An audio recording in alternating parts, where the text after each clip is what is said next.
Hello, my name is Izamar Ortíz-González. The name of this is Ojalá, as in a reference to Ojalá disfruten esta presentación. And if you don't know what Ojalá means, wait until the end of the presentation and you'll find out. I've been teaching Spanish for the last 6 years, and I want to go over Spanish and Arabic cognates, words that basically sound the same and are very similar in meaning. So I hope you notice a pattern. Let me take you on a journey. Look at the word sandia. So the word sandia means watermelon in English, and in Arabic, mind you, I'm not a native Arabic speaker, so I am sorry if I butcher these names. I did my best effort, and I will do my best effort to pronounce them. In Arabic, it's sandia. Here, and there's more. Albondiga. So albondiga refers to a meatball soup or just a meatball. And in Arabic, look at this, albonduku. And then we have the word alberca. Alberca also refers to your pool that might be in the back of a house. And in Arabic, albiruka. There's more. Limon. So limon, of course, it's lemon, but it could refer to lemun in Arabic. How? So how are these two languages so similar if they're so far apart, we may think, or we may ask ourselves? The answer lays in Al-Andalus. So let me take you through a few hundreds of years back in history. Al-Andalus is what we now refer to as España or Spain. Portugal was in here too. And what happened was that in the year 711, the Arabs from Africa crossed an ocean into the Iberian Peninsula, and what is now known as a Moorish invasion and is known by usually Spain, they call it this, of the Iberian Peninsula. The Iberian Peninsula is what we now refer to as Spain. And so before they came, what was being spoken there was what we refer to as the Ibero-Romance, or Ibero-Romance, I mean. And the Ibero-Romance was an earlier type of Spanish, very similar to what the Spanish we speak now is, but still very different. The Arabs were in Spain for over 800 years, and under their leadership, Spain flourished.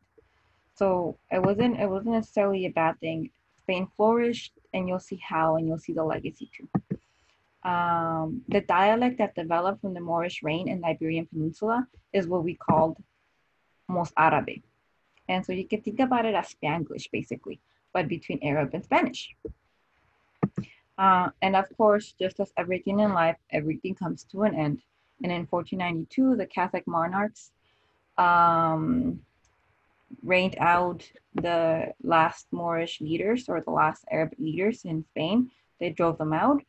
And this is who they were right here. These are the Catholic monarchs driving them out. And even though they did their best to purge Spain of any influence by the Arabs in Spain, there is still a big legacy in the language, and the Arabic influence in the Spanish language lives with approximately 8,000 words. So there's about 8,000 words in the Spanish language now.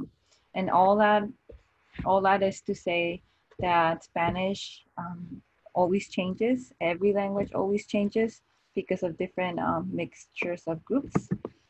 And even though, to repeat or to echo, that the Arabics were driven out in 1492, their legacy still lives, not just in the Spanish that we speak at home and the Spanish we hear in our communities, but also in their contributions to science and art and humanities. And you'll see a glimpse from that right now. Now, some of the legacy we can capture in words that we use for agriculture or to describe agriculture. For example, arroz, that's rice. And in Arabic, arroz. There's more. Azúcar. Azúcar is sugar. In Arabic, azúcar or sukar. Notice these words with an A. Keep that in mind. Aceituna, olive, aceituna. There's more.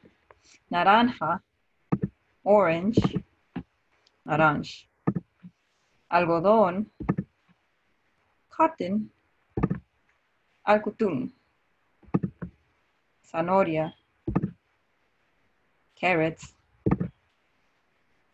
isanfaria. These don't sound the same, but zanahoria is of Arabic origin. And now living places.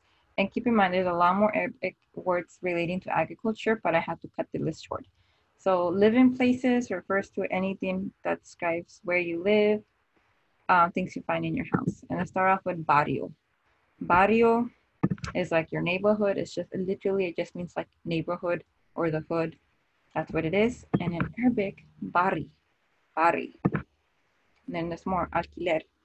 So when you are renting a house, when you're renting a car, just the word to rent is alquiler. And in Arabic is alquira.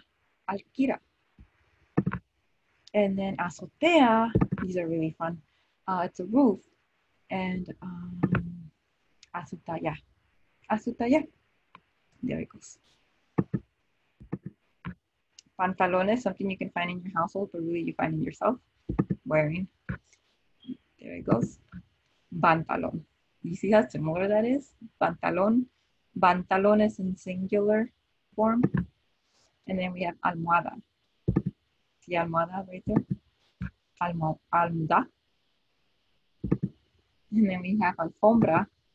There you go. There's an alfombra right there for you. Alhandal. And alfombra is a rug. And then leisure, things that you do in your free time or that you do with others. Guitarra. Right there, you play that instrument. Guitarra. When you're 21 and older, alcohol.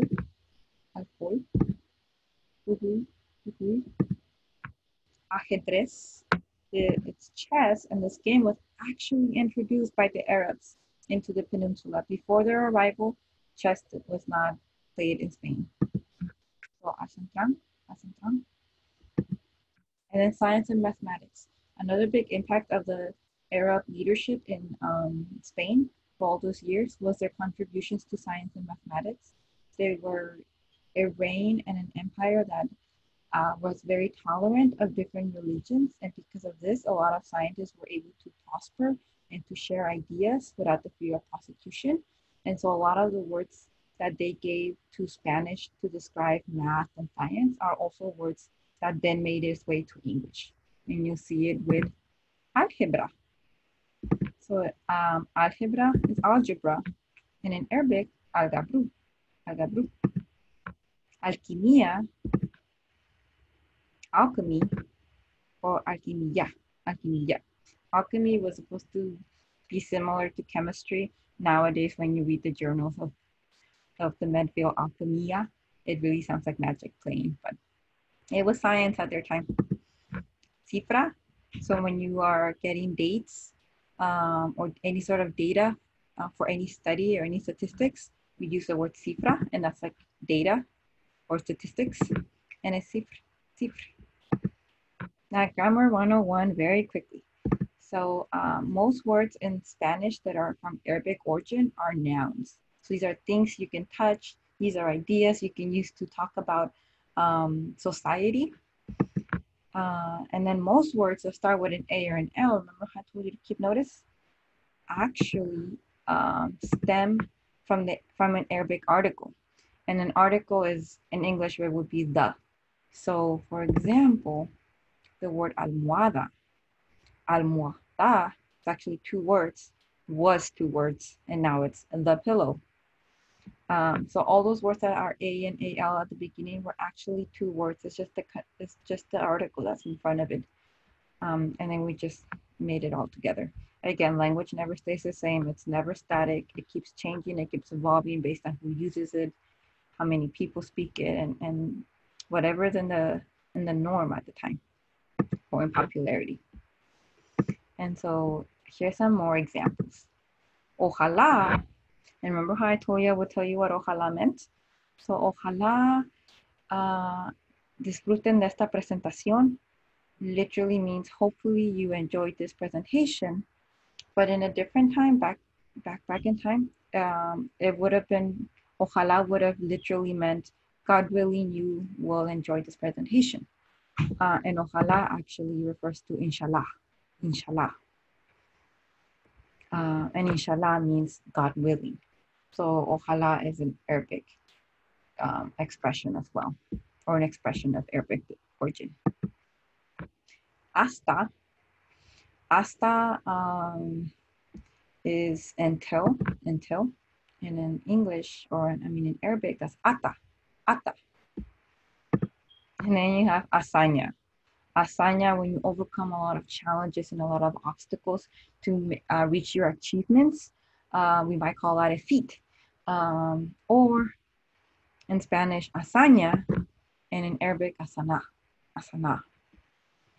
And these are my resources. There's a lot more words I suggest.